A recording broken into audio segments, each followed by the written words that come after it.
They called it the Rose Revolution, when Georgians threw off Russian domination, led by a young politician called Mikheil Saakashvili. The Velvet Revolution, the greatest day in the history of this nation. Not a shot was fired, not a single shot. People overwhelmed and really removed the government by peaceful means. When Moscow sent tanks into Georgia 5 years later, he led the fight back against Russian aggression and became celebrated as a hero in the West. But this was Mikheil Saakashvili last month, looking ashen and gaunt in a court appearance by video link from hospital and barely able to walk. Outside the hospital, his lawyer told us he may not have long to live. It's an awful scene. He looks like a prisoner in a concentration camp in Nazi Germany.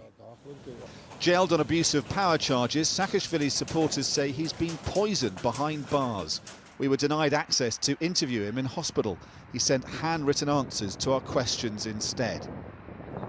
In one, he said he was 4 kilograms from multiple organ failure, according to his doctors, having lost half his weight.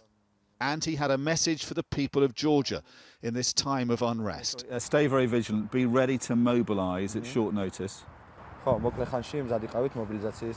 Because of the vengeful mood of the oligarchs' regime.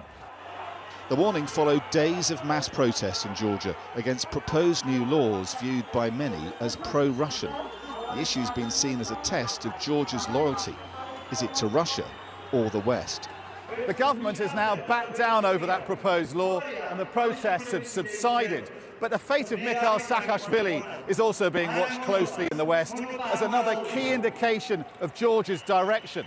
The European Parliament says he must be freed and pardoned. The Georgian government says that might destabilise the country.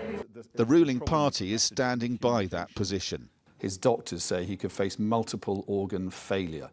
Does the government really want that and all that's going to mean for the way Georgia's seen in the world and Georgia's chance of joining the EU? Well, definitely Georgia wants to be seen positively, right? And but it won't be seen positively if Saakashvili dies in a Georgian hospital. Well, we do hope that it is not happening and it will not happen and his needs are properly addressed. But Mikheil Saakashvili's mother says time is running out to save him. I am waiting for a miracle. Maybe it's possible. I don't know.